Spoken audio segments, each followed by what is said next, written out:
เข้ามาชมมาฟังวันนี้ถ้าอยู่สำนักงานเนาะแต่เจ้าต้องสุมาตัว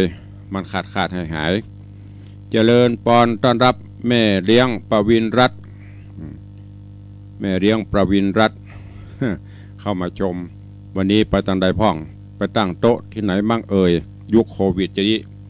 อยู่บ้านเนาะเจริญปอนทุกท่านตัวเองก่อนที่จะได้ได้กันก็ฟังน้ำฟังธรรมก็เสียก่อนเวลาวันนี้อยู่ด้วยกันตั้งแต่บ่ายโมงถึงบ่าย3 โมง2 ชั่วโมงที่อยู่ด้วยกันเนอะตอนนี้เวลาล่วงเลยไปเกือบจะ20 นาทีละจะได้นำปลาทุกท่านได้ไหว้พระนบธรรมฮับศีลแล้วก็ฟังน้ำฟังธรรมจากนั้นเขาก็จะได้ได้จาเรื่องราวต่างๆกันต่อไปเนอะเตรียมพร้อมเนอะ วันนี้อย่างที่ได้รณรงค์มาโดยตลอดทุกวันพระทุกวันศีลเชิญชวนทุกท่านได้นุ่งขาวห่มขาวกันอยู่บ้านอยู่จองอยู่ที่ไหนที่ใดก็ตามวันนี้ขอให้เมตตาเหี่ยววันหนึ่ง7 วันนั้นวันอื่นๆนั้นจะใส่ชุดไหนจะได้ก็สุดแล้วแต่ถ้าวันพระวันศีลเขาเป็นชาวพุทธนุ่งขาวห่มขาวซื้อชุดขาวให้ลูกเล็กเด็กแดงได้นุ่งได้แต่งกันไปแหมน้อยละอ่อนมันก็จะได้ฝึกไปกำน้อยเนอะถ้าอีป้อยแม่ยังมานุ่งไปบอกให้ละอ่อนลูกหลานนุ่งมันก็บนุ่งเนาะอย่างตุลุงเคยบอกคนจีนพี่น้องเชื้อสายจีนเวลาเปิ้นมีกิจกรรมเปิ้นจะนุ่งเป็นระบบระเบียบของเปิ้นคนเมืองคนไทยเขานี้อย่างค่อยนี่พ่องนุ่งพ่องบนุ่งพ่องนะแม่เลี้ยงประวินรัตน์บอกว่าช่วงนี้ขายออนไลน์อย่างเดียวดีละได้เปลืองน้ำมันลดเนาะ หันในเฟซในไลน์อยู่แต่ไม่ได้เข้าไปตักก็โอกาสบัดนี้เนอะเชิญทุกท่านได้พร้อมจิตพร้อมใจกลั่นจิตกลั่นใจให้ใส่สะอาดไหว้พระแล้วก็จะได้สมาทานศีลพร้อมกันณโอกาสบัดนี้ อิมินาสการเหนาพุทธังอภิปูชยามะอิมินาสการเนาธัมมังอภิปูชยามะอิมินาสการนาสังฆังอภิปูชยามะอะระหังสัมมาสัมพุทโธภควาพุทธังภควันตังอภิวาเทมิสวาขาโตภควตาธัมโมธัมมังนะมัสสามิสุปฏิปันโนภควโตสาวกสังโฆสังฆังนะมามิอันธรรมยังพุทธัสสะภควโตบุพพาคณมกาลังกะโรมะเสนะโมตัสสะภะคะวะโตอะระหะโตสัมมาสัมพุทธัสสะนะโมตัสสะภะคะวะโตอะระหะโตสัมมาสัมพุทธัสสะนะโมตัสสะภะคะวะโตอะระหะโตสัมมาสัมพุทธัสสะอิติปิโสภะคะวะอะระหังสัมมาสัมพุทโธวิชชาจรณะสัมปันโนสุขโตโลกวิทูอนุตตโรปุริสะธรรมสารถิสัทธาเทวมนุษย์สานังพุทโธภควาติสวาขาโตภควตาธัมโมสันทิฏฐิโกอากาลิโกเอหิปัสสิโกโอปัญญิโกปัจจตังเวทิตาโป วินยูหิติสุปฏิปันโนภะคะวะโตสาวกสังโฆอุชุปฏิปันโนภะคะวะโตสาวกสังโฆยายะปฏิปันโนภะคะวะโตสาวกสังโฆสามิจิปฏิปันโนภะคะวะโตสาวกสังโฆยะทิทางจัตตาริปุริสายุคานิอัฏฐาปุริสาปุคลาเอสะภะคะวะโตสาวกสังโฆอาหุนยโยปาหุนยโยทักขินยโยอัญจลิกาลนิโยอนุตตรังปุญญเขตังโลกัสสาหติ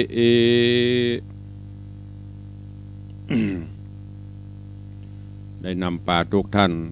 ไหวพระนบธรรมตอนนี้ไปเชิญทุกท่านสมทานศีลโดยพร้อมกันเด้อ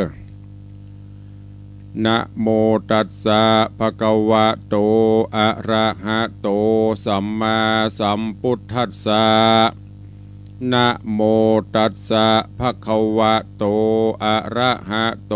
สัมมาสัมพุทธัสสะนะโมตัสสะภะคะวะโตอะระหะโตสัมมาสัมพุทธัสสะพุทธังสรณังคัจฉามิธัมมังสรณังคัจฉามิสังฆังสรณังคัจฉามิตุติยัมปิพุทธังสรณังคัจฉามิตุติยัมปิธัมมังสรณังคัจฉามิตุติยัมปิสังฆังสรณังคัจฉามิตติยัมปิพุทธังสรณังคัจฉามิ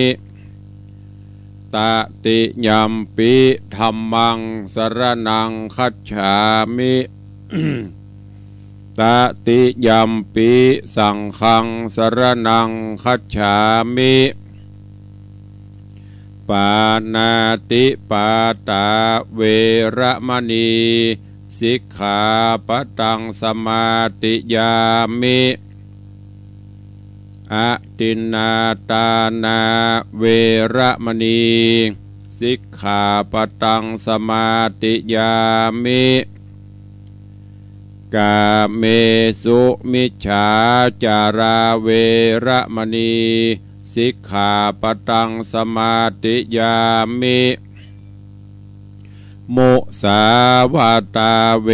ระมณีสิกขาปตังสมาติยามิสุราเมรยะมัชฌะปมาทัฏฐานาเวระมณีสิกขาปตังสมาติยามิอิมานิปัญจสิกขาปตานิสีเลนะสุขติงยันติสีเลนะโภคะสัมปตาสีเลนะนิพุติงยันติตัสสมาสีลังวิโสทะเย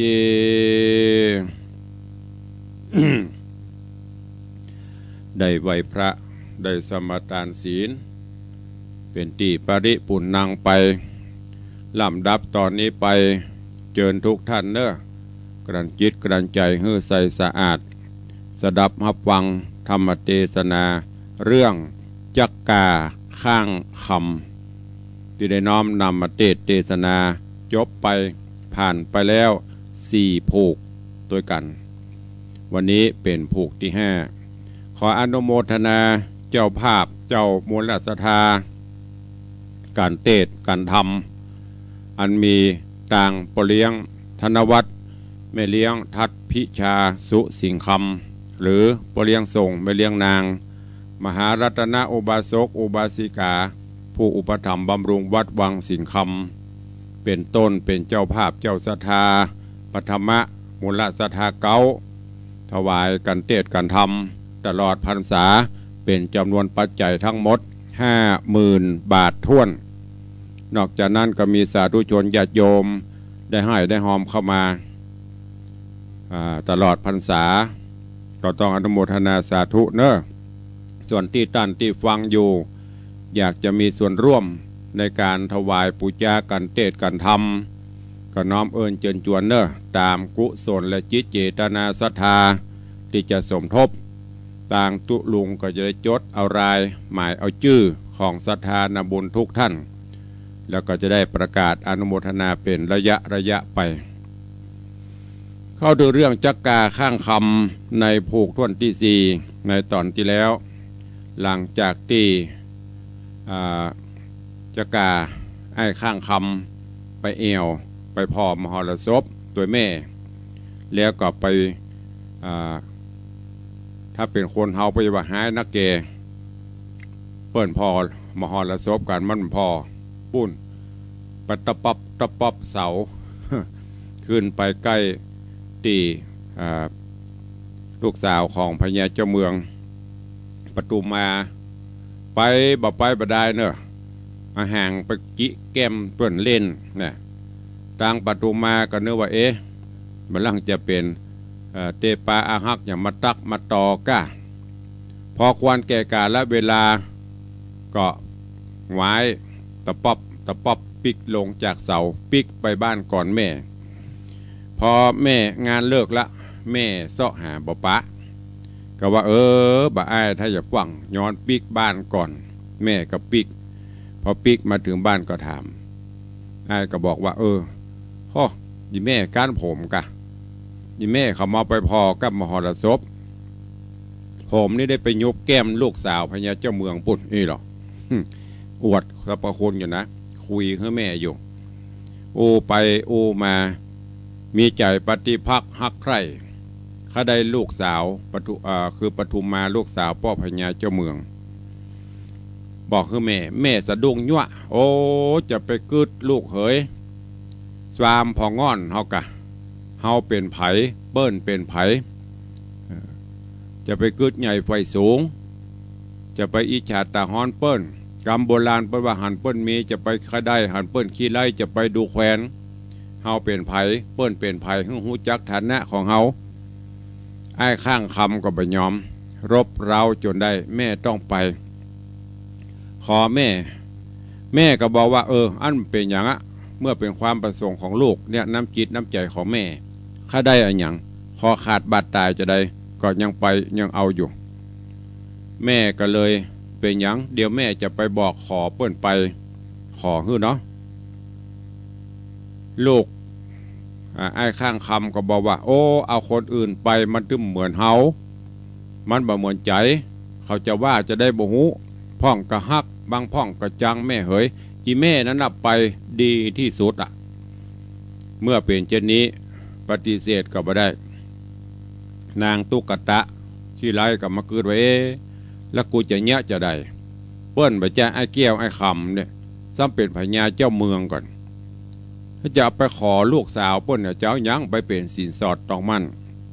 เกิดจะได้ก็เลยไปปรึกษานำเรื่องนี้ไปปรึกษาพ่อบ้านถ้าบ้านเฮาก็คือพ่อแก่นั่นน่ะจะเนี้ยจะได้พ่อแก่ก็บอกว่าสินสอดทองมั่นนั่นน่ะมาถ้าเอาอย่างไปเฮาบ่มีถ้าเฮามีก็ยังแฟนเฮาบ่มีก็เอาอย่างเมี่ยงเหกรรมบุรียาเหเอาอะกะเนาะพ่อบ้านสำเนนำจะอันเนี้ยสุดยอดละเอาไปเป็นสินสอดพอโล กำกึดจะไปขอลูกสาวพญาเจ้าเมืองเอาเมี่ยงกับบุรีไปแลกนะเมื่อเป็นอย่างนางตุกตะก็ก็ยังดีกว่าบ่มีหยังปิกมาก็ไปซื้อเมี่ยงซื้อหยังเตรียมไปเอาไปแลกดันโดนไปจนถึงในเมืองในปราสาทราชวังนอกเมืองไอ้เด้อก่อนจะเข้าจะเงี้ยจะใดเนี่ยจะเข้าไปทางใดมีกัตทหารเต็มเพียกู้ประตู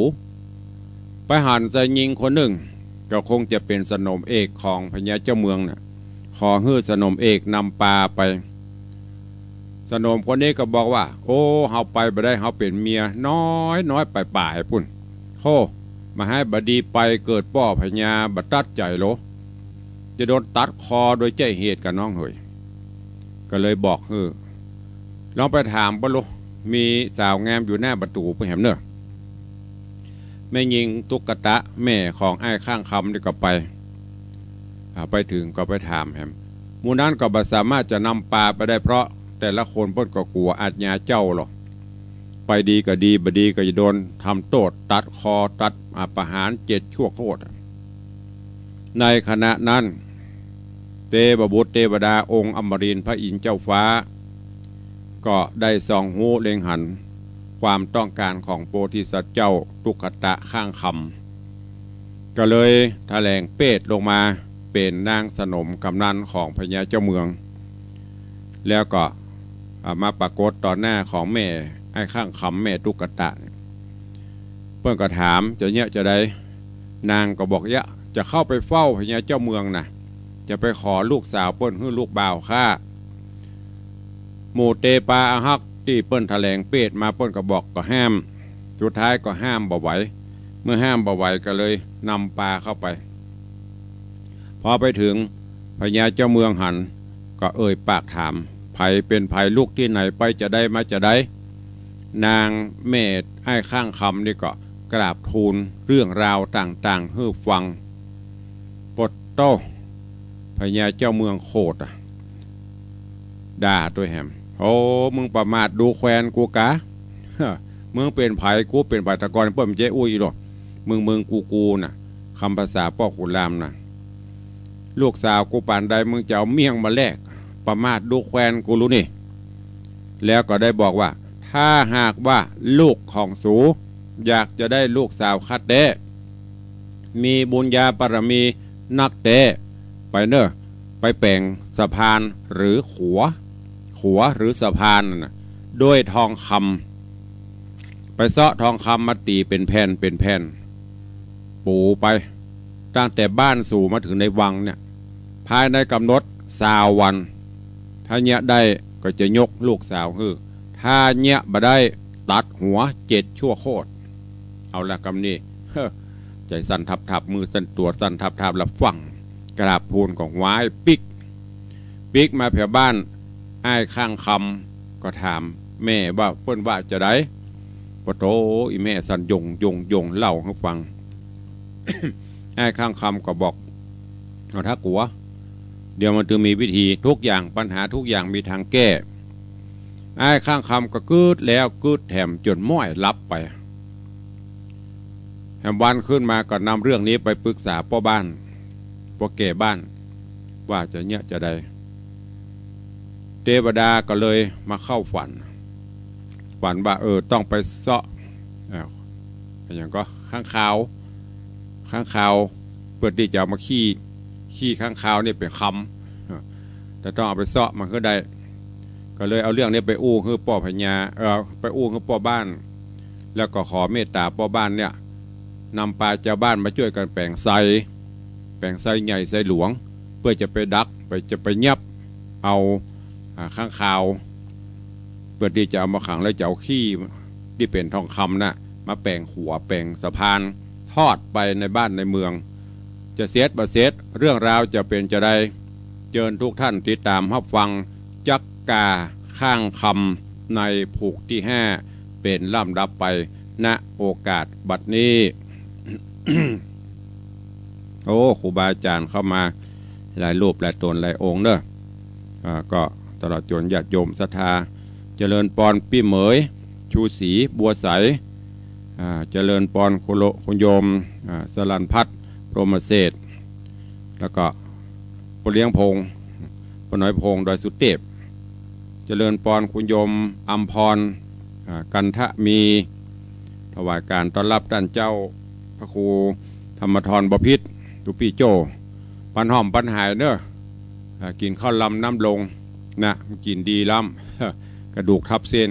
เป็นอย่างกระเดียวยักเขาเยี่ยมหายไม่ได้ไปเยี่ยมแต่เนอะส่งกำลังใจไปทางเพจทางไลน์เนี่ย เดี๋ยวถ้าการงานแล้วดีๆก่อนจะไปเยี่ยมไปเยือนดีละนอนพักโรงพยาบาลท่านดีที่สุดละอะไรก็ไม่เท่าใกล้หมอเนอะเป็นกำลังใจตัวเองแล้วก็เจริญปอนต้อนรับอันนี้ภาษาอังกฤษอ่านไปได้ อ่านว่าได้กับโอ้ที่ดับเบิลโอเคอะไรเงี้ย G ดับเบิลเออ่านอีได้นะแต่ถ้าผสมแล้วอ่านไปได้ผมมันถูก ถ้าจะอันนี้ก็เมตตาพิมพ์ตัวไทยใส่ตั้งใต้ทันตัวเนอะปนสาธุค่ะเจริญปอนเนอะเอาฟังจักกาข้างคำในผูกที่5พอเพิ่นจะแปลงไซหลวงไปยับไปจับข้างขาวจะได้ขี้ข้างขาวนักกันน้อยจะแปลงขัวแปลงสะพานทองคำจากบ้านไปถึงเวียงเสร็จหรือไม่ติดตามรับฟังกันณโอกาสบัดนี้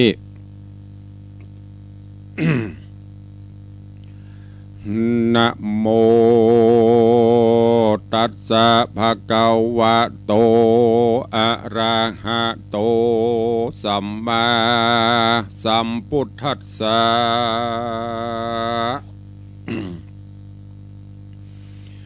โส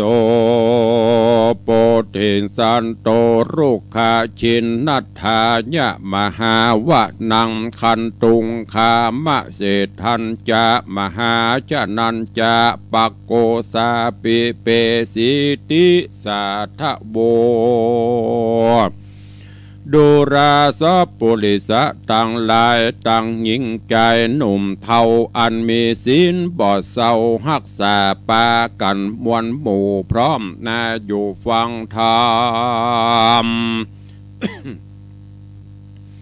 จุงดาจำติดต่อตามบาทคอบาลีอันพระมุนีตีไว้เทศนาไว้เมินมาว่าอาโสโหโปติสัตโตรุขะชันนัฏฐานายะมหาวะนังดังนี้เป็นตนบัดนี้แดดเตโสโปติสัตโตอันวาดนอโปติสัตเจ้าสุวรรณะข้างคำกันไปไข่กำบอกเราฮือจะบานหูเก้าและปายว่าขอคนตั้งหลายมวลหมู่เข้าไปสู่ดงตันเพื่อช่วยกันเสาะไซได้ผ่าไม้แป่งใส่กันเจ้าจะขายกล่าวจีจะบานได้หูทีตามมีก็ไขวาตีเป่าห้องไปทั่วห้องอาณาคือคนดำหนาม้วนหมู่ได้พร่ำหูตามรายคนตั้งหลายใหญ่น้อยการเขาหูถอยสัญญาก็ป้ากันมาบอกจ้าพร้อมอยู่นาสถานที่กระทำการจะบานเต็มทวนทันล้านหลวงก็มีแลนาเตจนาอันว่าคนตั้งหลายพร้อมแล้วเจ้าหนอเกี่ยวข้างคำก็ไข่กำบอกเราหือหูข่าวกำมาว่าดูรา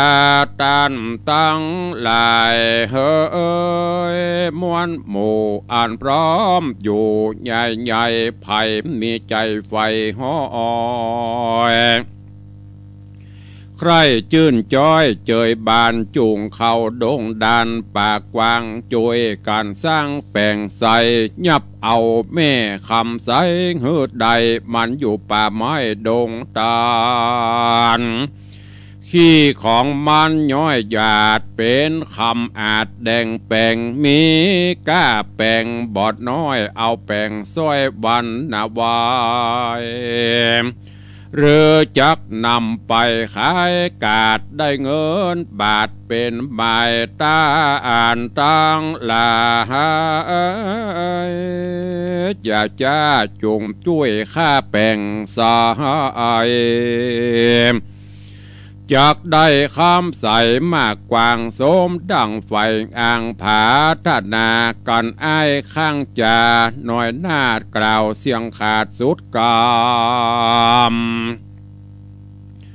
คนหนานำมวลหมู่ต่างกล่าวโอว่าดีก็มีแหละนาว่าอันตีนาคนตั้งหลายหนุ่มท่าเอาก็ป่าเจ้าหนอดเนาข้างคำจะบ้านนำก่อนแน่เข้าสู่ป่าดงดอยเตี้ยวตามหอดตามหอยกีดจอมต้นไม้ล้อมผู้ผาต่างดงหนาหญ้าแก่เป็นก้อนแห่ผาหินล่างตี้เป็นดินห้อมห่วยเหี่ยวหลิงโจ้ยผาจาน นอจอมทำยอดซอยป่าคนใหญ่น้อยลายลามตาดันดงรำป่าไม้นับอ่านได้7 วันก็ผ่ายผันไปสู่อย่างที่อยู่ดงหลวงป่าบงสะ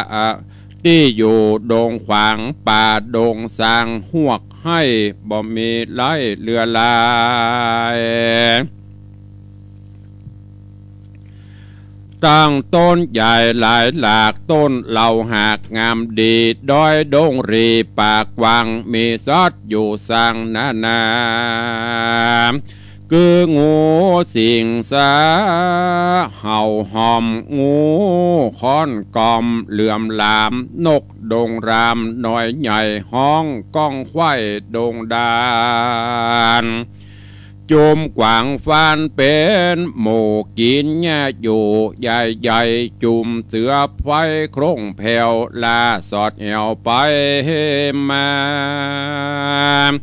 จางดงนาห้องเล่นมาลายเล่นเป็นจุมหมาในลุมไล่ตอนตามในบ่อนดงตาลมีสัตว์หลายพันมากเต้าบ่อาจจักเล่าใครจะจุมผ่านลาลูกใหม่มีบ่ไรดงรี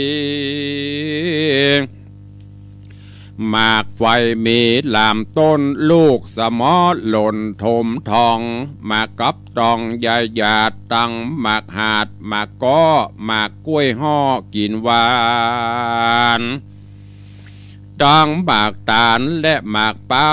ลูกแกงเฮาหล่นตกดินลูกหมากปีนสุกกำหมากเวียนพร่ำสุกดำหมากม่วงคำบานจื่นจอยขนุนห้อยเป็นปูโหวงในดงโลโหวงป่าไม้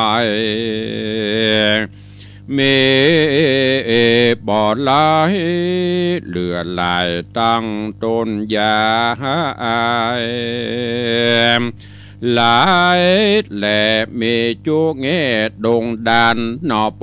ธิญาณหนุ่มเนาป่าคนหนุ่มเท่าภายพาน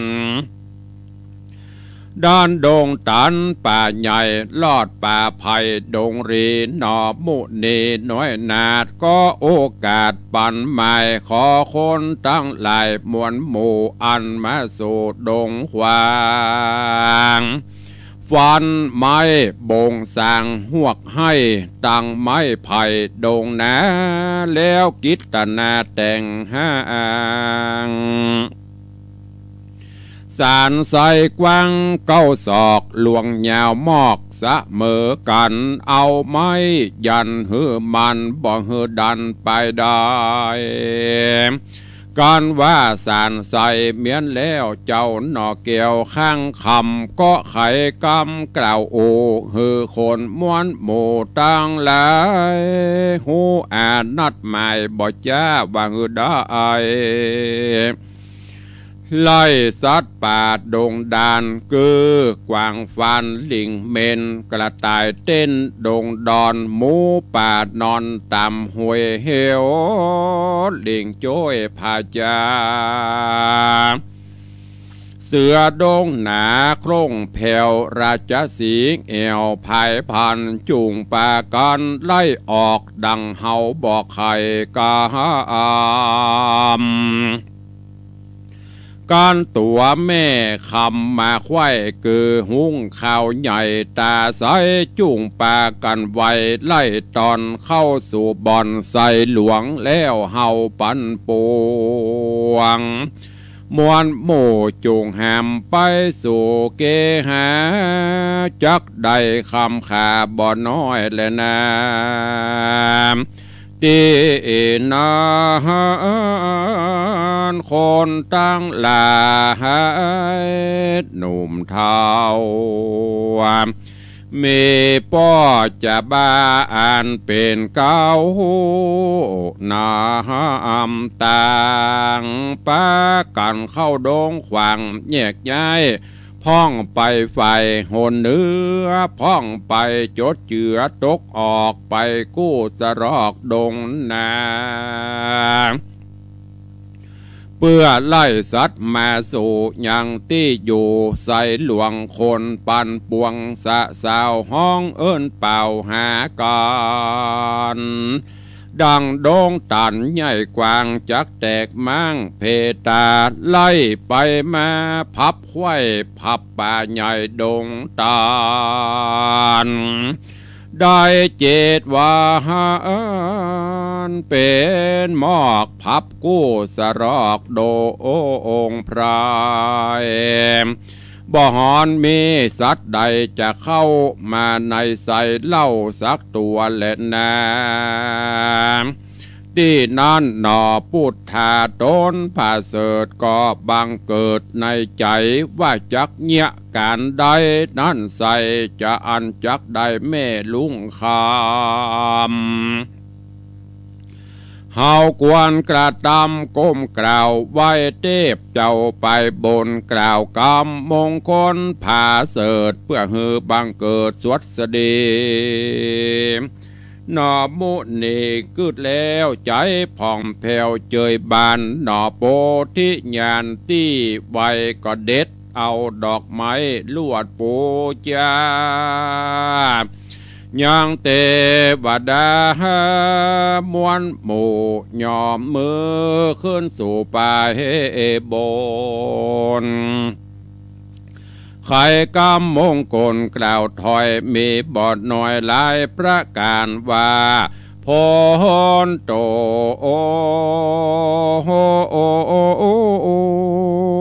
ติปะสังขาโยฟังดูราเทวดาเจ้าตั้งหลายมวลหมู่อันสถิตอยู่นา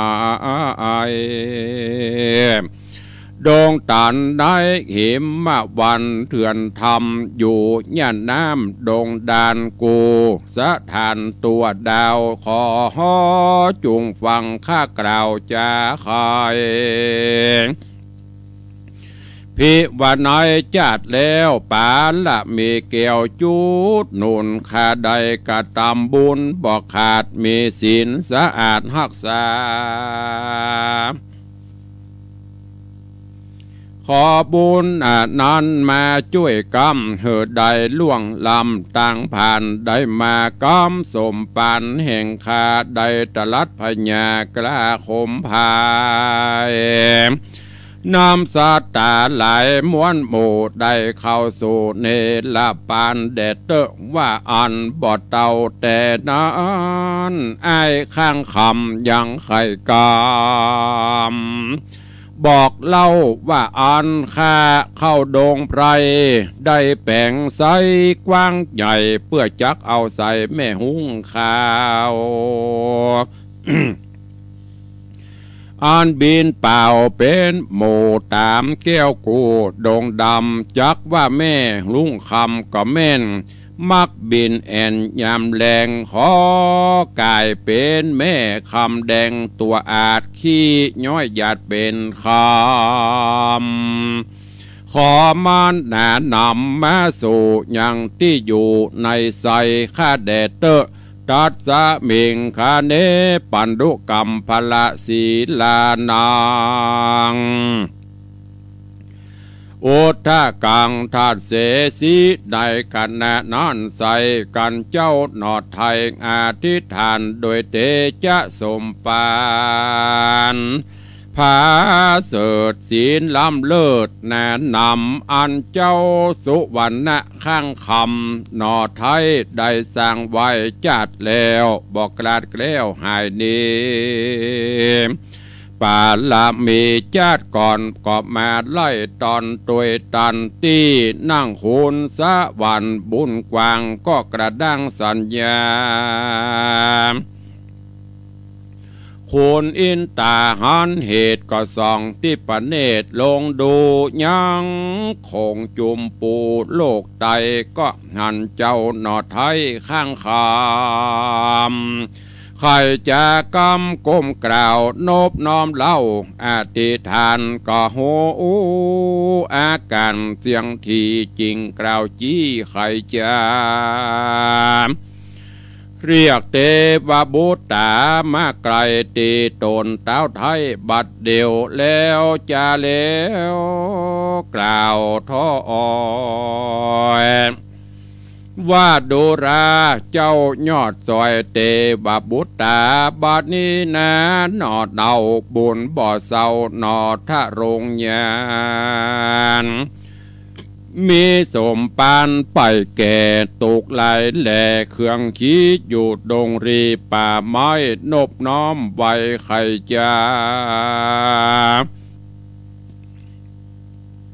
ใครได้คำขาเป็นแผ่นเอาปูแล่นเป็นขัวเจ้าจุงเอาตัวทะแหลงเป็ดเป็นหุ้งข่าววิเศษตัวอาจอันจักขี้ย้อยหยาดเป็นคำวิสุกรรมหูแล้วก็ลาโตเต้าตนแก้วอินตารีบไกลกราบอจะจากจันฟ้าลงสู่ในที่อยู่เมืองคนทะแหลงโตกะเป็ดเป็นหุ้งข่าววิเศษบัดเดียวบินรีบเร็วจับแง่ไม้เอาหัวไขว้ลงดินเอาตังตินจีฟ้าก็มีแหละนาเตจะนาอันว่าคนต่างหลายหนุ่มเดาว่าหนุ่มเทาอันจอมไอ้นอนเนาข้างจะได้สะแวงหาสอดล่าอย่างสัตว์ป่าตัวอาจอันจักขี้ย้อยหยาดเป็นคำเป็นดังกำกล่าวถอยไอ้บ่าวน้อยหัวเขียวก็ปากันเตวสอดไปพับรอดดงดานจุมกว่างฟันดิ่งเมนวิดวิ่งเต้นสะโซนย้อนเสียงโคโห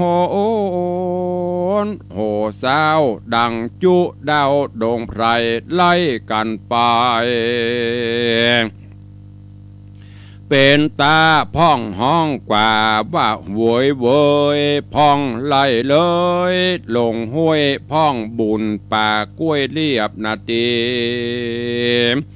พ่องขึ้นกิเลสดอยใหญ่ลางพ่องไต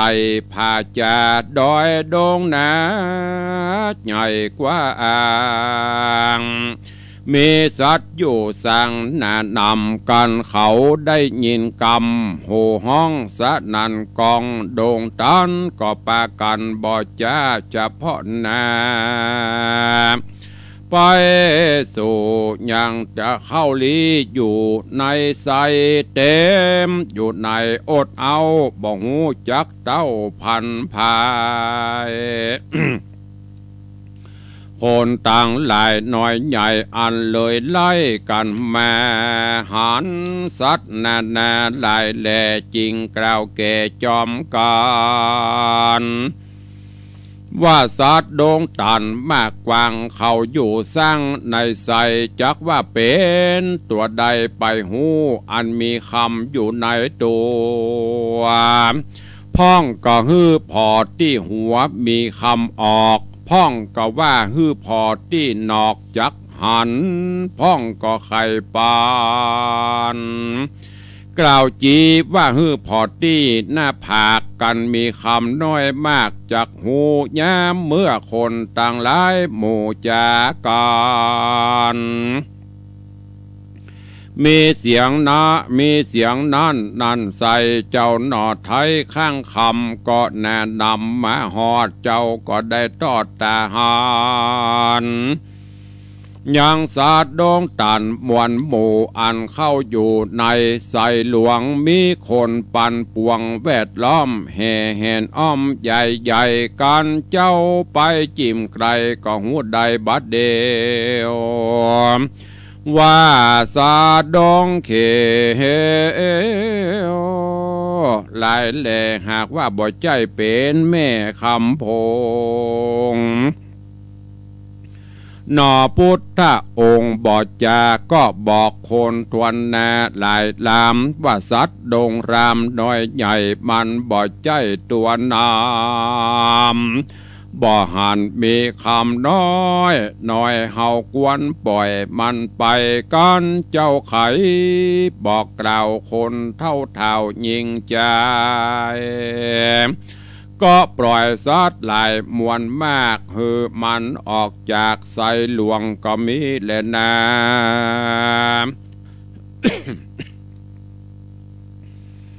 การว่าปล่อยสัตว์ต่างหลายม้วนหมู่เข้าไปสู่ดงไพรล้อแต่ใส่เป่าว่างบ่มีสัตว์อยู่ข้างสักตัวสัตว์ป่านัวน้อยใหญ่แตกตื่นควายสะโสนพ่องหกโยนเล่นกว่าหนีเข้าป่าหายป่าหายนอจอมไตยอดซอยคือไอ้บ่าวน้อยข้างคำก็ไขกำบอกเราซึ่งคนหนุ่มเทาหญิงใจว่าดูราตันตั้งหลายเฮ้ยมวลหมู่อันเข้ามาสู่ดงตาลย้อนมีใจวันไฟหอยใครได้ซ้อยคำแดงป้ากันสะแวงสอดล่าไล่สัตว์ป่าโดโอองพรายเข้ามาสู่ใส่ปากกวางบ่สมไฟอ่างกิตนาอันว่าป่าดงหนาที่นี่ลอยว่าอยู่ไกลที่เมืองหลวงศาสตร์ป้านปวงมวลหมู่เตี้ยงไปลีอยู่ดงรู้ดงดานเขตหิมมะปันป่าไม้เหตุนันไซเล่ารากวนนำหนาตั้งหมู่ย้ายไปสู่ดงไพรคืออยู่ไกลกว่าเก่าเข้าป่าเศร้าดงดำการไอ้ข้างคำบอกกล่าวคนเท่าตั้งลาก็ปากันภายยกย้ายหามใส่คายลามลู่ไปไว้อยู่ไกลโยดที่ข้างโขดหินผาก็มีหันแลนาการว่าเขาย้ายใส่ไปสู่ยังติอยู่ดงตันก็ปากันบ่จะโลไล่ป่าแถมโหนหวังได้สัตว์ไพรสนตัวอาจได้คำว่าวาดดังมาตีนาก็มีจางไปตัวหนึ่งใส่ได้ยินคนไล่จะขายมันตกใจวิ่งเล่นเข้าห้องแสนไปสู่เขาลีอยู่ในสายหลวง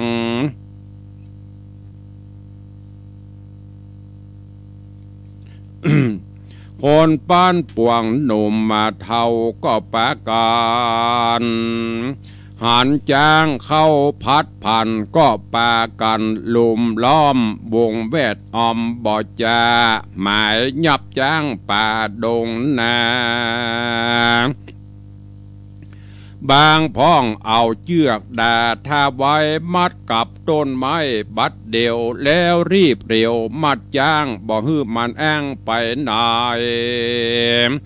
แล้วเขาก็จะไขกล่าวถอยแถมถามเจ้ายอดซอยข้างคำว่าจ้างโด่งดำ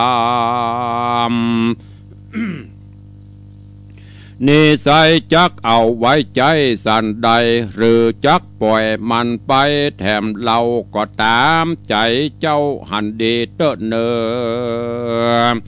ตีนานเจ้าหน่อเกี่ยวข้างคำก็พิจารณาสันทีก็หูว่าจ้างตัวนี้นามบ่ใจเป็นแม่คำสักน้อยเจ้าจริงกล่าวถอยจะใครว่าจูงปล่อยมันไปปากว่าอ่าง ได้อยู่สร้างโด่งดานกันหนอถ้าโรงยานน้อยนาดกล่าวเสียงขาดสุดกำคนนาบใหญ่น้อยก็ปากันปล่อยอย่างจ้างไปสู่ปากกวางบาดเดียวก็มีหันเล่นนาตัสสะมิงคะเนในขณะยามนั้นเราเท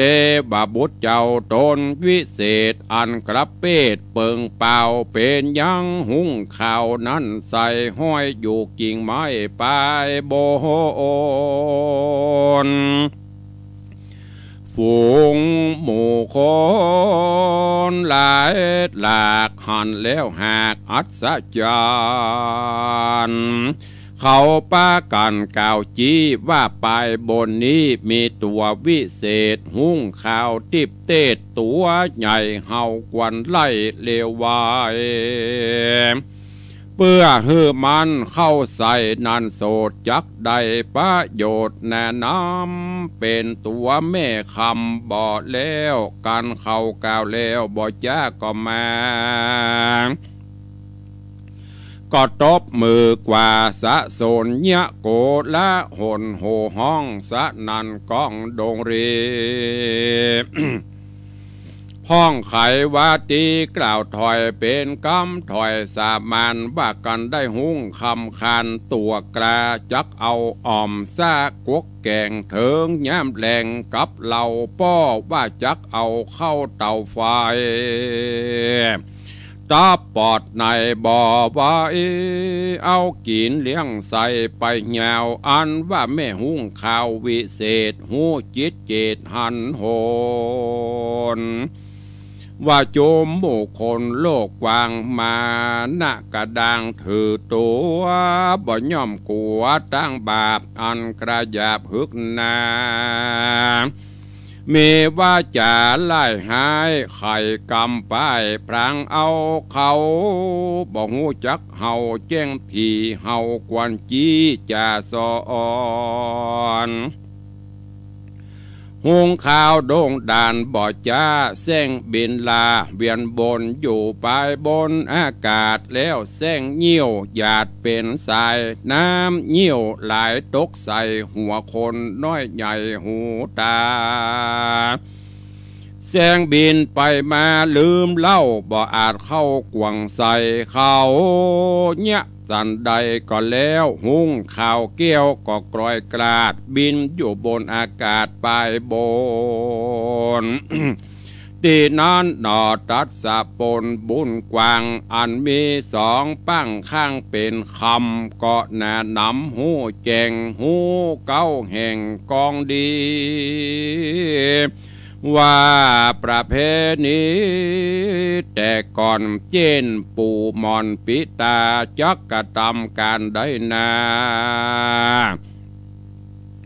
พาเสดเฮือได้เกิดมงโกลกวนแป่งใจตนเฮือมันบ่รอดดันกองศีลอาจินเป็นเก้ากายวาจาตนนั้นเล่ามา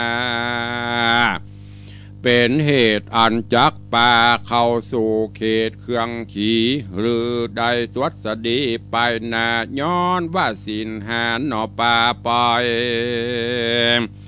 นอจอมไต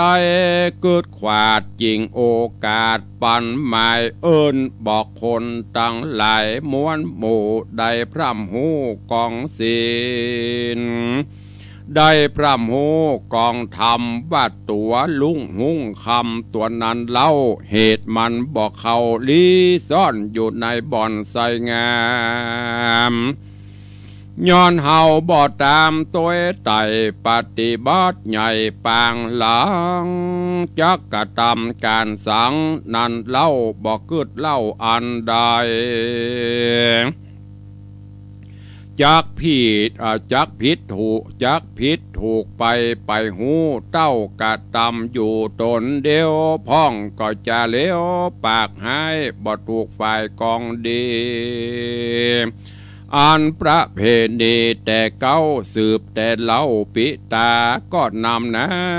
ละตอดบ่เกิดฮอดจาเตบ่ล่ำเปิงไฟหอยจิงได้ตำก้อยเครื่องขีดหนอมุนีน้อยนาดกึดถ้อยวาดในใจ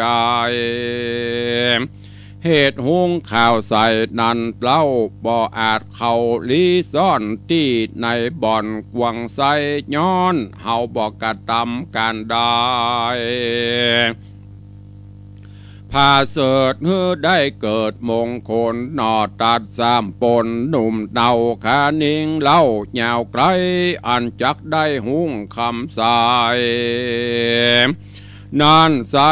กวนแห่ดอกไม้ดวงดีทูบเตียนมีพร้อมไข่เข้าตอกใส่ตามลายแล้วเอาทะวายกลมกล้าเอาใครบอกเล่าตามมีจักใดสวดสดีชื่นจ้อยดังไฟหอยผาธนาหนอพุทธากึดแล้วใจผ่องแผ้วเจยบานแล้วก็ไขกรรมการบอกเราฮือคนหนุ่มเทายิ่งใจได้คงควายเสาะไซนบน้อมไว้อันจุลีการดอบมุนี้หน่อยนาดได้โอกาสไข่ปันเขาปากันมวลหมู่ทวนแน่กูยิ่งใจ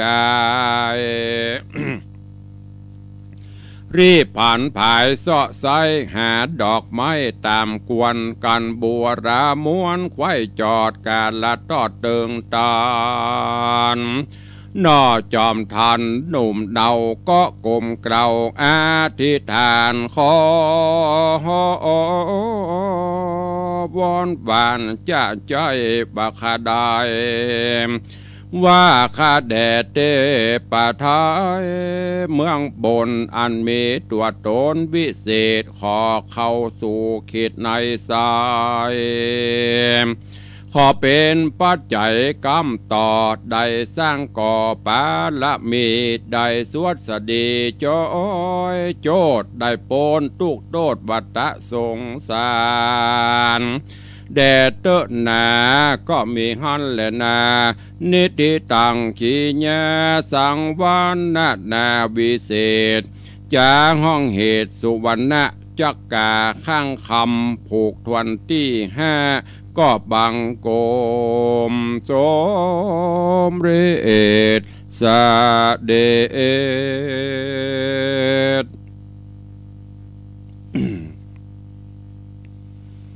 ก็จบปริปุณนังไปแถมหนึ่งผูกจักกาข้างคำผูกทวนที่ห้าในวันพระวันศีลที่ห้า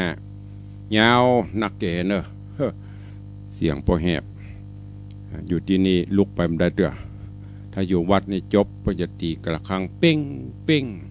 ก็เดี๋ยวเพิ่นจะถวายน้ำนี่ถวายเองดื่มเองพักสักกรรมเดียว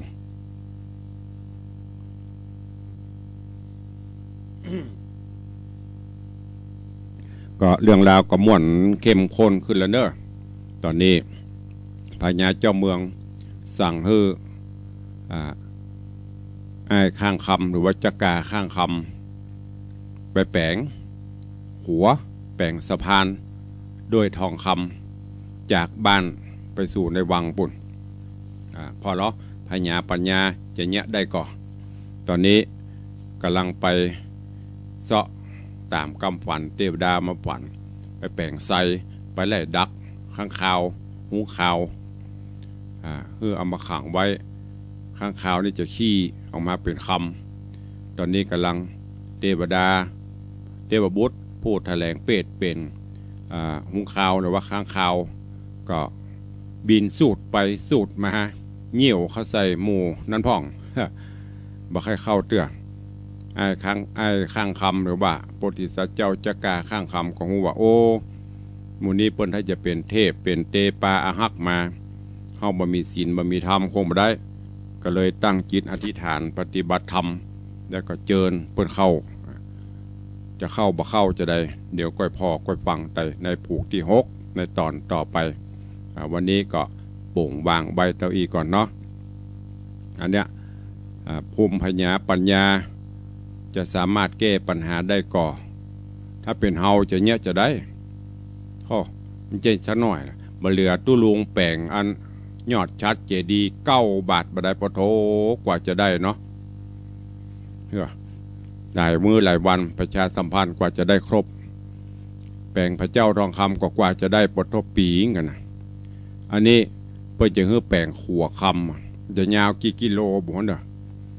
ปาดจากบ้านตัวเก่าไปถึงราชวังแต่ท่านทั้งหลายความเพียรความพยายามอยู่ที่ไหนความสำเร็จผลย่อมเกิดขึ้นอย่างก็ตามถ้าเราจะเนี้ยมันตึงแล้วแต่มันจะแล้วจ้าแล้วเวยนะเป็นแถมเรื่องหนึ่งแต่ถ้าเข้าจะเนี้ยใดจะเอาอย่างไม่เนี้ยจบข่าวบรรลุละเสาถ้าเนี้ยไปเกิดจะได้ก็ทำไปมันตึงมีเทพบุตรเทวดาเพื่อมาช่วยเทพบุตรเทวดากับไผ่กับยังเมืองคนท่านเนี่ยกับผู้ที่มีศีลมีธรรมมีกินมีตานมีกินมีใจเนี่ยเพื่อนมาช่วยก็อย่างตู้ลุงแปลงเนี่ยจะกึดจะสร้างเนี่ยถ้าตัวเก่ามันไปแล้วได้ห้ามจะมีเงินเดือนเงินดาวกินถ้าเทพบุตรเทวดาเพื่อนมาช่วยพอดีมีเทพบุตรเทวดามาช่วยอย่างพ่อเลี้ยงธนวัฒน์เทพบุตรแม่เลี้ยงทัดปิจากับเทวดาญาติโยมศรัทธาเขาก็เป็นเทพบุตรเทวดาบริบาลพวกพ้องช่วยกันหาบช่วยกันตุ้มงานมันก็เสร็จวิริยะความเพียรพยายามจนในความสำเร็จย่อมจะอยู่ที่หั่นถ้าเราทำแล้วมันบาดเดือดร้อนตัวเก่าบาดเดือดร้อนคนอื่นทำแล้วดีอกดีใจจุ่มเนื้อเย็นใจอันนั้นทำไปเถอะแต่ถ้าทำอย่าลงไปแล้วเดือดร้อนตัวเก่า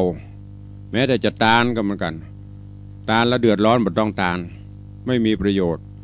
จะไปช่วยเปิ้นแล้วเดือดร้อนตัวเก่าก็บ่ต้องช่วยต้องเอาถึงตัวเฮาตัวเปิ้นได้ประโยชน์ถึง2 ฝ่ายหรือเฮาตุกน้อยเดือดร้อนน้อยช่วยเปิ้นเฮาป้นตุกนั่นก็ทำไปถ้าทำแล้วเดือดร้อนครอบครัวเดือดร้อนตัวเก่าทำกินทำตานต้องมีจิตใจอันบริสุทธิ์ผุดผ่องดังนั้นฝากไว้เนอะกับสาธุชนญาติโยมทั้งหลายนำไปคิดนำไปใช้ในการดำเนินชีวิตประจำวันนำเอาเรื่องราวเหล่านี้ไปเก็บเพราะว่าเก็บแกะก้อนไกสาระแกนสารจะไปเอาฟองม่วนบ่ได้เนอะอีพ่ออีแม่พวกเอ็มจะได้ยินม่วนจะกาข้างคำแต่โอ้โหว่าเรื่องราวไปจะได้พ่องจะได้อย่างเอาไปใจประสอนลูกหลานพ่องเก็บเอาเนอะเอาไปประพฤติปฏิบัติวันนี้ก็เวลาเว้ยเนาะก็เดี๋ยวเราจะได้นำปากันสวดกรรมฐานนั่งสมาธิภาวนาโอ้เจริญปอนเนอะโยมปีสุปราณีรูมาแล้วก็โยมตูเข้ามารับชมโยมพลอยโยมพิมพ์จะโยมพลอยโยมพิมพ์บุญใหญ่กราบนมัสการเจ้าหลวงพ่อเจริญปอนเนอะเป็นยังอยู่เชียงรายอยู่เนาะถ้าปีกมาต้องเข้าเฝ้าเนอะถ้ามาเชียงใหม่ต้องเข้าเฝ้าพร้อมเอาขนมมาตัว อันนี้โอเลนบดายเนอะ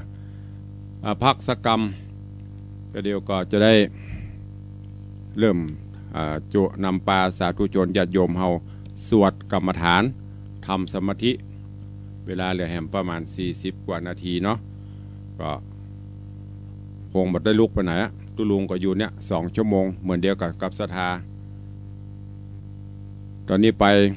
กันจิตกันใจเนอะตั้งจิตตั้งใจเฮาสวดกรรมฐานแล้วก็เดี๋ยวใต้รายการถ้ามีเวลาก้อยมาอู้มาจ่าตักได้กันภัยบ่ได้ให้ได้หอมกันทำก็เดี๋ยวก็เตรียมเนอะแล้วก็แจ้งเข้ามาตัววันนี้หอมกันทำกันพ่องกี่บาทตลอดภาษาหรือจะเป็นเจ้าภาพแต่ละกันละกันนี่ ร่วมกับปเลี้ยงไปเลี้ยงเนอะเจิญตัวเอาตั้งจิตตั้งใจเตรียมน้ำกรวดน้ำหยาดไว้เนอะจะได้นำปาทุกท่านสวดกรรมฐานแล้วก็จะนั่งทำสมาธิภาวนาพอควรแก่กาลเวลานำแผ่เมตตาแบบปืนบ้านล้านนาเฮาลำดับต่อไปนี้ เจิญทุกท่านเนอะ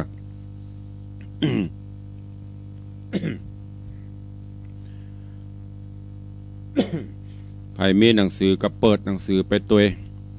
ว่าบ่ได้ก็ตั้งจิตอธิษฐานเอาคนเดียวว่าไปเนอะนะโมตัสสะภะคะวะโตอะระหะโตสัมมาสัมพุทธัสสะนะโมตัสสะภะคะวะโตอะระหะโตสัมมาสัมพุทธัสสะนะโมตัสสะภะคะวะโตอะระหะโตสัมมาสัมพุทธัสสะพุทธังสารนังคัจฉามิธัมมังสารนังคัจฉามิสังฆังสารนังคัจฉามิตุติยัมปิพุทธังสารนังคัจฉามิตุติยัมปิธัมมังสาร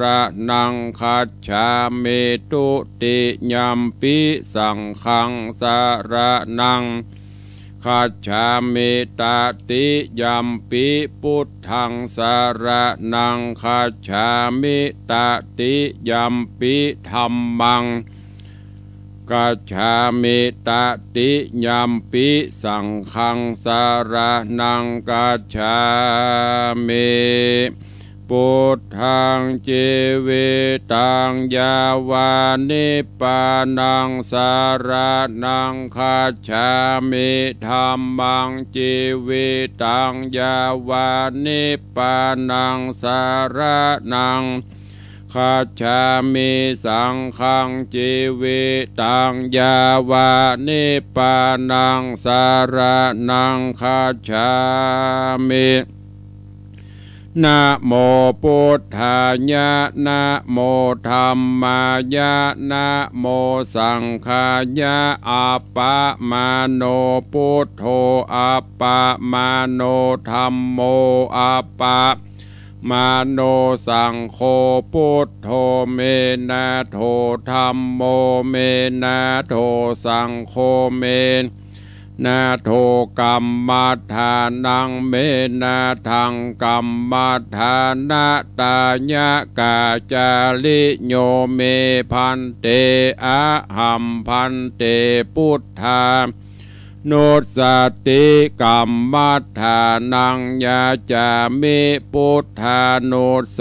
ติกัมมัฏฐานังเตทะเมเต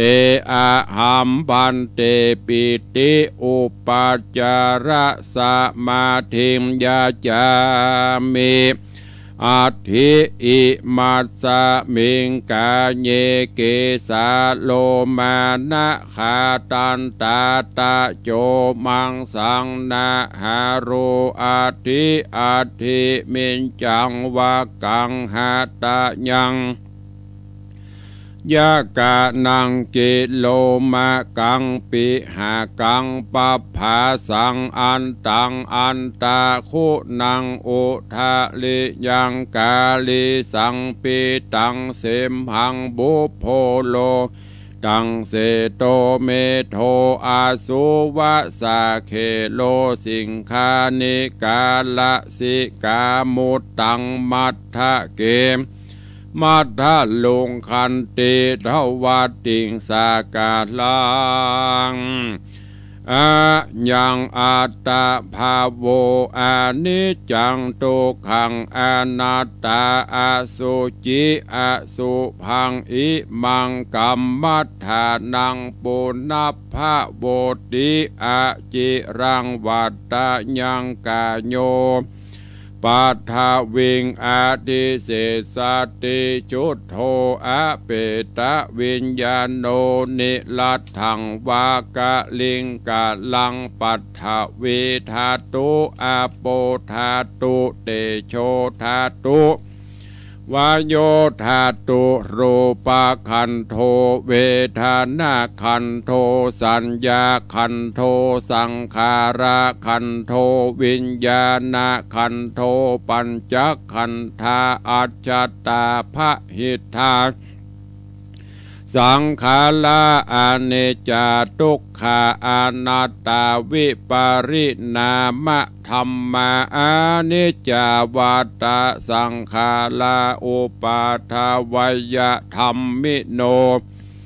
อุปาจิตวาเนโรจันติเตสังปุปัสสะโมสุโขนามะรูปังอเนจังขยเทนะนิจจังวัตตานิปปานังนามะรูปังทุกขังพยเทนะสุขังวัตตานิปปานังนามรูปังอนัตตาอาสารกัตเถนะสารังวัตตานิปปานังนามรูปังอานิจจังนามรูปังทุกขังนามรูปังอนัตตานิจจังวัตตานิปปานังสุขังวัตตานิปปานังสารังวัตตานิปปานังนิปปานังปรมังสุขัง อิติปิโสภะคะวะตานะปะละเมสัมปันโนตานะอุปาปะละเมสัมปันโนตานะปะระมัทธะปะละเมสัมปันโนไมตรีเมตตาการุณามุทิตาอุเปกขาปาลาเมสัมปันโนอิติปิโสภะคะวะสีละปาลาเมสัมปันโนสีละอุปปาลาเมสัมปันโนสีละปาลามัทธะปาลาเม สัมปันโนเมตตาไมตรีกรุณามุทิตาอุเปกขาปาละเมสัมปันโนอิติปิโสภะคะวะเนกขัมมะปาระเมสัมปันโนเนกขัมมะอุปปาละเมสัมปันโนเนคขมมะปาระมัทธะปาระเมสัมปันโนเมตตาไมตรีการุณามุทิตาอุเปกขาปาละเมสัมปันโนอิติปิโสภะคะวะปัญญาปาละเมสัมปันโนปัญญาอุปปาระเมสัมปันโนปัญญาปาระมัทธะปาละเมสัมปันโนเมตตาไมตรีกรุณามุทิตาอุเปกขาปาละเมสัมปันโนอิติปิโสภะคะวะวิริยะปาละเมสัมปันโนวิริยะอุปปาละเมสัมปันโนวิริยะประมัทธะปาละเมสัมปันโนเมตตาไมตรีกาลุนามุทิตาอุเปกขาปาละเมสัมปันโนอิติปิโสภะคะวะขันติปาละเมสัมปันโนขันติอุปปาละเมสัมปันโนขันติปัลละมัทธะปาละเมสัมปันโนเมตตาไมตรีกรุณามุทิตาอุเปกขาปาละเมสัมปันโนอิติปิโสภะคะวะสัจจะปาละเมสัมปันโนสัจจะอุปปาละเม สัมปันโนสัจจะปรมัตถปารมีสัมปันโนเมตตาไมตรีกรุณามุติตาอุเปกขาปาละเมสัมปันโนอิติปิโสภะกวาอาทิฏฐานะปาละเมสัมปันโนอาทิฏฐานะอุปปารเมสัมปันโนอธิฐานะปรมัตถปารมีสัมปันโนไมตรีเมตตากรุณามุทิตาอุเปกขาปาละมีสัมปันโนอิติปิโสภะคะวาเมตตาปารมีสัมปันโนเมตตาอุปปารมีสัมปันโนเมตตาปรมัตถปารมีสัมปันโนไมตรีเมตตากรุณามุทิตาอุเปกขาปาละเมสัมปันโนอิติปิโสภะคะวาอุเปกขาปาละเมสัมปันโนอุเปกขาอุปปาระเมสัมปันโนอุเปกขาปรมัตถปารเมสัมปันโนเมตตาไมตรีกรุณามุทิตาอุเปกขาปาละเมสัมปันโนอิติปิโสภะคะวาทัสสะปาระเมสัมปันโนทัสสะอุปปาละเมสัมปันโนทัสสะปรมัตถปารเมสัมปันโนเมตตาไมตรีกรุณามุทิตาอุเปกขาปารเมสัมปันโนอิติปิโสภะคะวาพุทโธพุทโธอนันตาทิคุณโนวัตตโสภะคะวาอิติปิ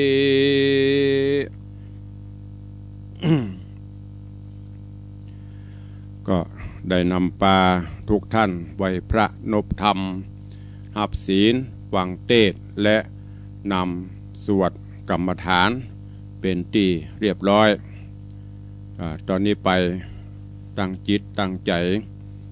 นั่งทำสมาธิภาวนาเด้ออยู่บ้านอยู่จองที่กำลังฟังเทศน์ฟังธรรมจบไปทำจิตใจให้เบิกบานแจ่มใส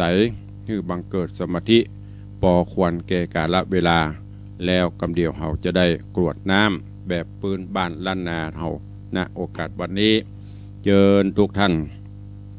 กลั่นจิตกลั่นใจใสสะอาดเนอะไผ่เกยใจกรรมภาวนา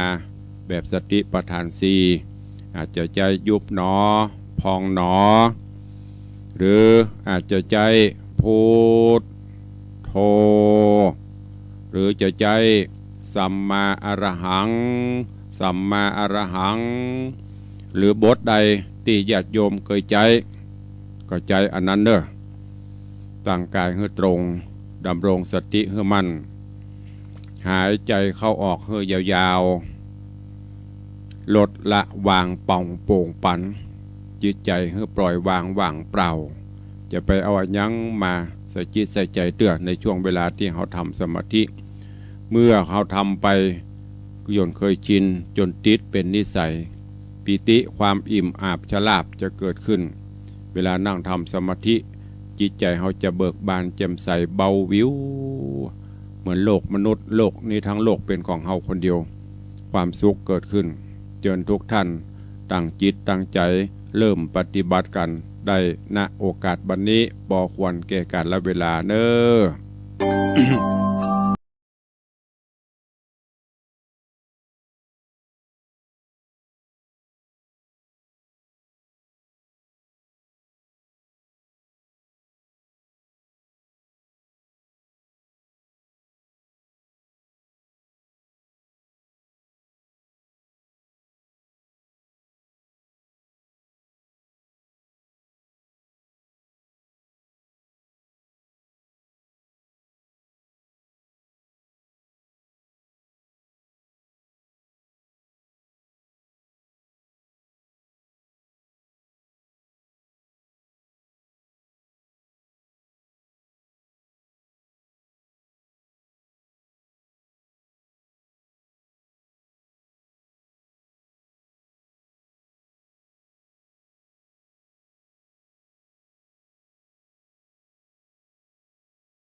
เชิญทุกท่านถอนสมาธิบัดนี้เราได้นั่งทำสมาธิโดยพร้อมกันตอนนี้ไปตั้งจิตตั้งใจกรวดน้ำแผ่เมตตาแบบปืนบ้านล้านนาเมืองเหนือเฮาเด้อไผมีน้ำก็เตรียมกรวดเตรียมหยาด แผ่เมตตาถึงพ่อแม่พี่น้องครูบาอาจารย์เจ้ากรรมนายเวรบ่เกิดไม่เกิดเจ้าบุญในบุญสรรพสัตว์ทั้งหลายขอให้ได้รับส่วนบุญส่วนกุศลในการบำเพ็ญบุญกุศลในวันธรรมสวรรณะวันพระวันศีลในโอกาสบัดนี้พร้อมกันเด้อ อิตังตานากรรมังนิปปานาปัจจโยโหตุโนนิจังอิตังศีลกรรมังนิปปานาปัจจโยโหตุโนนิจังอิตังภาวนากรรมังนิปปานาปัจจโยโหตุโนนิจังยังกินจิกุสลังกาตาปังกัมมังสะเปหิอัมเหหิกาตังปุญญังโนอนุโมตันตุสุนันตุพนโตเยเตวาอาสามิงธาเนอาทิกาตาติคายุกาสัทธาหุนตุสัพพะสัตตาสุขีอัตตานังปาริหารันตุมาตาปิตาสุขิตาหุนตุทุกขาปามุจจันตุสัพเพญาตกาสุขิตาหุนตุทุกขาปามุจจันตุสัพเพอญาตกาสุขิตาหุนตุทุกขาปามุจจันตุสัพเพปิสาสัพเพยัคขาสัพเพเปตาสุขิตาหุนตุทุกขปามุจจันตุสัพเพนักขตาสุขิตาหุนตุทุกขปามุจจันตุสัพเพเทวาสุขิตาหุนตุทุกขปามุจ สัพเพอาจาริยุปัชฌัญญาสุขิตาหุนตุทุกขปามุจจันตุสัพพะสัมปัตติโยสามิชันตุโวกาเยนะวาจายะวะเจตสาวาพุทเทกุกัมมังปะกตังมะยายังพุทโธปฏิกันหันตุอจยันตังกาลันตะเรสังวริตุงวะพุทเทกาเยนะวาจายะวะเจตสาวาธัมเมกุกัมมังปะกตังมะยายังธัมโมปฏิกันหันตุอชยันตังกาลันตะเรสังวริตุงวะธัมเมกาเยนะวาจาญวะเจตสาวาสังเคกุกัมมังปะกตังมะยายังสังโฆปฏิการหันตุอชยันตังกาลันตะเลสังวริตุงวะสังเคตั้งจิตตั้งใจวันตาสุมากรวะตั้งแต่พระพุทธพระธรรมพระสงฆ์ครูบาอาจารย์เนอ วันตาเมปุถทังสัพพะเมวะโตสังฆามะทะเมพันเตวันตามิธัมมังสัพพะเมวะโตสังฆามะทะเมพันเตวันตามิสังฆังสัพพะเมวะโตสังฆามะทะเมพันเตวันตามิคารุอุปัชฌาจาริเย สัพพะเมวะโตสังฆามาทะเมพันเตวันตาเมกัมมัฏฐานังสัพพะเมวะโตสังฆามาทะเมพันเต วันตาเมอารามเมพัทธสีมังสัพพะเมวะโตสังคัมมาทะเมพันเตวันตาเมเจติยังสัพปังสัพพัทธาเนสุปฏิทิตาสลีลธาตุมหาโปติงพุทธรูปังสักกาลังสัทธานาคะโลเกเตวะโลเกปรมะโลเกจัมปูติเปลังกาติเปสรีลธาตุโยเกสาธาตุโยอะละหันสัทธาตุโยเจติยังกันดากุติงจตุราสิติสหัสเสธรรมขันเทงสัพเพสังปาตะเจติยังอะหังวันตามิสัพพะโส วันตามิพันเตสะปังอปาราทังคัมมะธรรมเมพันเตมยากตังปุญญังสามินาอนุโมทิตาปังสามินากตังปุญญังไมหังตาตะปังสาธุสาธุอนุโมทามิก็วันนี้ศาสนกิจภารกิจกิจวัตรในวันธรรมสวนะวันพระวันศีลมหาอุโบสถศีลวันศีลเดือน11เพ็งวันนี้ก็จบปริปุณังเริ่มตั้งแต่นำปาญาติโยมไหวพระจากนั้นสมทานศีลฟังเทศน์ฟังธรรมแล้วก็สวดกรรมฐานแผ่เมตตาขมาพระพุทธพระธรรมพระสงฆ์เป็นที่ปริปุณังวันนี้เต็มสูตรเต็มฉบับยกเว้นอันเดียวถ้ามาวัดเขาได้ลาพระตอนนี้อยู่บ้านก็ไม่ต้องลาพ่อไม่ได้ไปไหนก็ขอความสุขสวัสดีบังเกิดมีกับทุกท่านเนอะ2 ชั่วโมงที่เขาอยู่ด้วยกันวันนี้บางท่านก็ได้ลุกไปหั่นลุกไปนี่พ่องแต่ตู้ลุงไม่ได้ลุกไปไหนสักที่นั่งอยู่ที่เก่าก็เข้าสู่โหมดใต้รายการวันนี้ตะกี้วันตาหลวงวันตาน้อยก็เดียวจะถามบ่ต้องถามมาเนอะไม่อย่ามาเหมือนกันตู้ลุงวันตาเปิ่นปรับปรุงอันนี้ก็เกี่ยวข้องมันเป็นภาษาบาลีบอกให้ก่อนโดยบ่ต้องถามไม่ถามก็บอกก็เดี๋ยวจะถามให้เหมาะกูเตือนนี้ว่าวันตาเมพุทธังสัพพังเมโตสังคัมมะธรรมเมแต่เดียวมันจะมีสัพพะเมวะมันเนี่ยมันจะเพี้ยนไปหน่อยๆแต่ไม่ผิดอะไรเพราะเปิ้นมีคำแปลก็คณะสงฆ์จังหวัดกำลังเริ่มประกาศมาเข้าใจแบบนี้ตุลุงก็ประจบประโยคนะว่ามันแปลว่าอย่างเป็นบาแปลว่ากำจัดไปแปลว่าอย่างนี้ก็เดี๋ยวจะแห่งวันพระหน้าจะเอามาอู้ให้ฟังว่ากูเตือนนะเขาสวดไปมันจังมีญาติโยมทั้งหลาย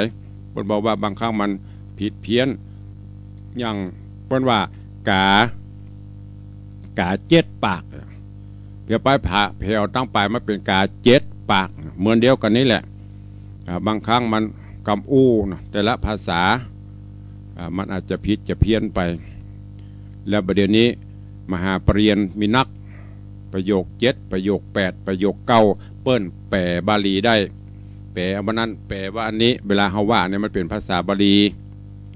อย่างพุทธังสนังคัจฉามิข้าพเจ้าขอน้อมเอาพระพุทธเจ้าเป็นสรณะเป็นที่เปิ้งพุทธเจ้าหาว่าพุทธังสนังคัจฉามิว่าไปแต่แปลว่าอย่างเฮาบ่ฮู้อันนี้นำเรียนเกินไว้ก่อนเพื่อก็เดี๋ยวจะมีมือดีถามตุลุงตะกี้ได้ยินวันตาอย่างเหมือนเปิ้นก็เลยบอกไปก่อนเอาเข้าสู่โหมดรายการวันนี้เนอะก่อนอื่นที่เราจะอู้หน้าใหม่ขออนุโมทนาขอบคุณแถมครั้งหนึ่งแต่เจ้าก็ขอบคุณไปครั้งหนึ่งละเกี่ยวกับกิจการงาน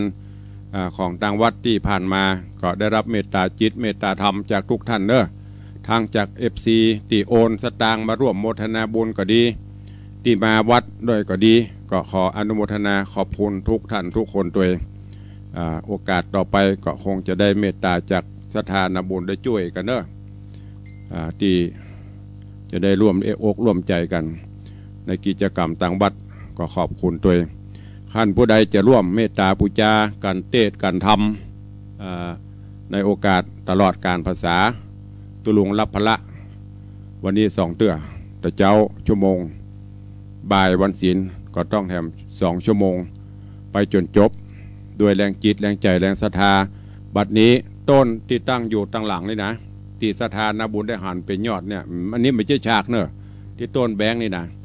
อันนี้ก็คือต้นกันเทศตั้งไว้ตลอดภาษาโดยโยมพ่อเลี้ยงธนวัฒน์แม่เลี้ยงทัดพิชาเปิ้นเป็นเจ้าภาพตั้งไว้50,000แล้วก็มีญาติโยมศรัทธาเขาให้หอมมาแหมพอดีบัญชีอยู่แฮมติ้งวันนี้ มาได้เอาเข้ามาตัวเพราะกำลังเสียงานไปอยู่คนที่คนตังห้องก็บุญบะบุญบายไม่ได้จัดเดือใครจะให้จะหอมก็หอมได้ตามเจตนาศรัทธาต่อไปนี้ใครจะอู้จะเอ่ยจะจากับตุลุงก็เข้ามาได้เนอะเข้ามาได้0817836540เริ่มเข้ามากันได้จะเดี๋ยวจะหมดเวลาละเดี๋ยวเวลาเนี่ยประมาณ10 นาที2 ชั่วโมงเต็มวันนี้ที่เราอยู่ด้วยกันเจริญปอนโยมอนุชนหลวงยศโยมจักรพันธ์พุทธวงศ์เนอะได้ติดตามรับชมรับฟังอยู่วันนี้พ่อเลี้ยงของแชมมดเดี๋ยวหมูน้ำตันละเจริญปอนพ่อเลี้ยง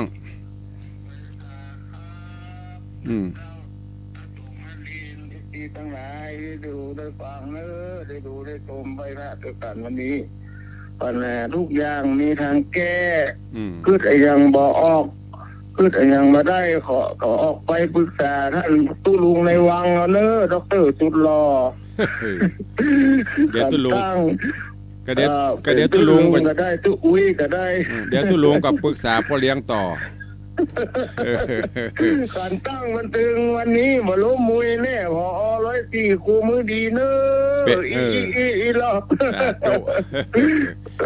สบายอกสบายใจมาได้ก็ยกขึ้นสู่ยอด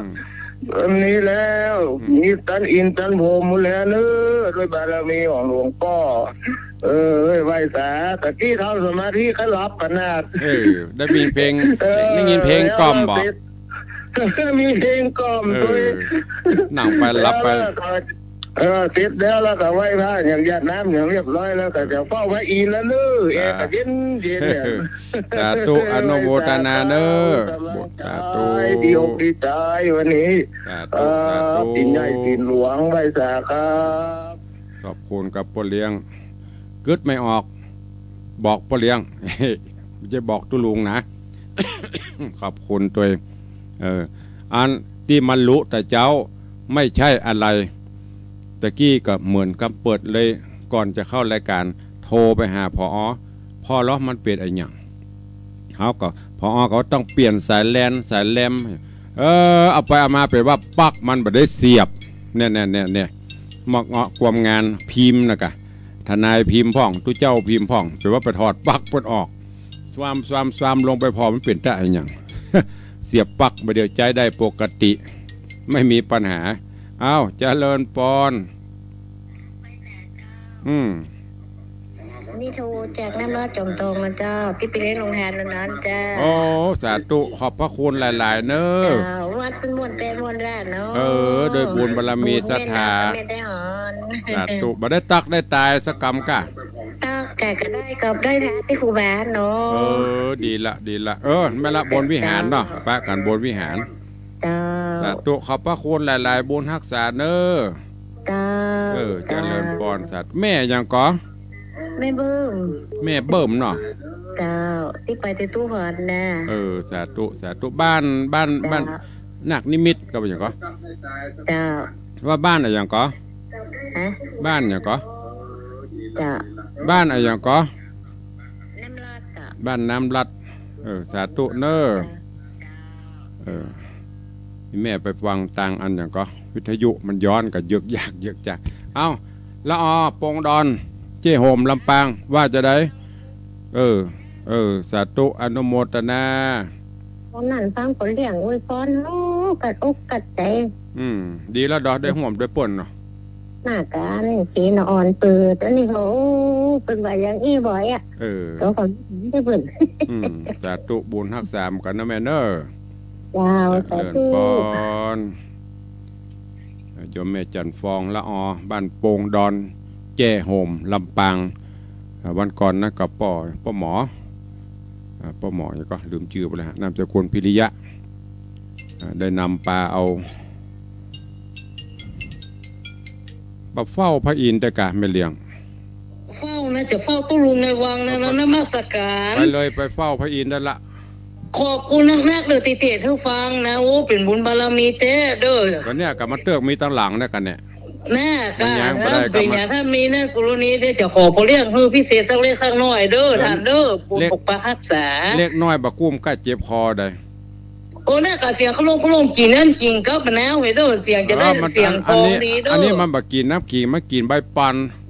มันกินใบปันโอ้ใบม่วงใบสีเทาน่ากะเอาพูดอันนั้นต้องไปโอ้กับพอเลี้ยงเด้อท่านเด้อสาธุอนุโมทนา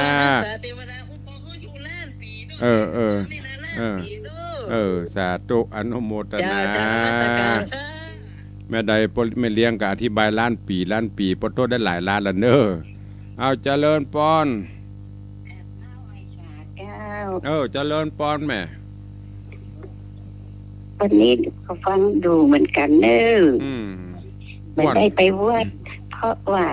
เป็นคนพิการหัวละรอแม่บอกหลายเตื้อแล้วรอหัวละหลายเตื้อละอยู่บ้านฟังไปเป็นยังตู้ลุงเป็นกำลังใจเด้อฟังตู้ลุงในวังไปเหมือนลุกโล่นได้ละสาธุอนุโมทนาบุญรักษาเน้อโยมแม่เปิ้นเป็นคนติดเตียงสวรรค์ตู้ลุงเตะไปแต่ใบแม่จะลุกจากเตียงได้ละไม่มีปัญหาเอาสายต่อไปเหลือเวลาแถมประมาณ7 นาทีวันนี้เต็มที่นั่งอยู่กับที่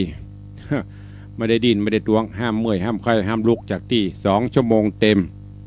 เอามาแล้วเด็กหญิงจันทร์คำแสงบุญทั้งเช้าสายบ่ายค่ำยามเย็นดึกมาตลอดเอาว่าฟังเลยเจ้าแม่ก็นั่งอันนี้ก็เจ้านั่งสมาธิกับนั่งหลับแม่ขอนอนวันอย่างเอี้ยกับมาทานเนี่ยเจ้านั่งสมาธิกับนั่งหลับนั่งสมาธิกับนั่งหลับแล้วมารับนั่งสมาธิกะเดี๋ยวว่างูหลับอีกเดี๋ยวว่ามิงหลับได้ยินดนตรีดงดิ้งดิ้งดิ้งลวดหลับไปอีกไม่วันมันมารับสักแก่ตัวลุงเลยดีละรับมาวันพอดีรับมาคืนนะดีสาธุเนออุ้ยมอนเนอจะเลินปอนแม่อุ้ยมอนจันคำแสงบุญนั่งสมาธิตัวเนี่ยแต่ก่อนไปวัดอันนี้ก็แบบเดียวกันนะยกวัดมาไว้บ้านไม่ใช่ตลอดไปเนอะถ้าโควิดสั่งซาก็คือปิกเขาวัดเหมือนเก่าตุลุงก็จะงดละอันนี้เอาใจในช่วงโควิดนี่ไม่ได้แต่ถ้าเตะนี่บอกบอกไปวัดก็ได้ตุลุงตุเตะวัดจะมองมันมา ไม่ได้เอาตัวใจในช่วงโควิดนี่ไม่ได้ถ้าโรคโควิดห่างหายห่างซาก็ต้องเข้าวัดเหมือนเดิม เอาเจริญปอนเสือใต้ว่าจะได้ฮัลโหลเจ้าว่าใดเจ้าไปฟังเทศที่วัดมาแล้วก็มาฟังด้านต่อได้2 ต่อเลยให้หลับหรือง่วงเลยหลับด้านตาของไว้ติดตู้เป็นได้ยังเจ้าไม่ไปนะมันมีในตู้เย็นน่ะอันแล้วเรียบร้อยแล้วลำกระลำกะอุตส่าห์ลูกสับปะตองมาบลำเลยน้ำกาสันปะตองรอเลือดอย่างดีแล้วนั่นแหละขอบพระคุณหลายๆวันนั้นไม่ได้ตักตายอุจจาดีสูมาอภัยตัวเนอตักแล้วเหรอกันหน้ามันไม่ได้อู้กันเต็มที่แล้วเอามันมาตัวแล้วเอามาแจกเพื่อนๆในวัดตะกี้หมดละดีละได้บุญ2 ต่อเพราะว่าของฝากจากวัดวังสิงห์คำดีละได้2 ต่อเขาอร่อยกันหมดละของดีมันนักเลยแจกกันกี่คนน้อยกะเจ้าก็เลยเอามาสาธุบุญรักษานโมทนาเด้อเจ้าสาธุเจริญปอนวันนี้เสือใต้สิ่งเหนือดักปิ้งเนอะสิ่งเหนือฟังโบรับแล้วหมูก็ไปวัดหมูให้ไปวัดเข้ามาเนอะแฮม2-3 นาทีใครจะอู้จะตัวลงเข้ามาเดี๋ยวจะได้ลำได้ลากันนั่งเมินนักแก2 ชั่วโมง ไม่ได้ลุกจากที่อ้าวใครจะอูดไปก่อนถ้าบ่มีจะได้ลำได้ลาแล้วเนอะเวลาเรือแฮมประมาณ5 นาที6 นาทีเป็นอย่างอยู่ด้วยกันจัดเมินแล้ววันนี้2 ชั่วโมงก็ได้ตัดเวลาฟังเพลงฟังอย่างเข้าในสถานีเดียวก็จะฟังรายการของตังคลื่นสีขาวต่อพอเลี้ยงว่าได้แฮมไม่ใช่ครับขอรับพรในตามเนื้ออย่าแนวพ่อแม่ตาเดี๋ยวรอก่อนเนอ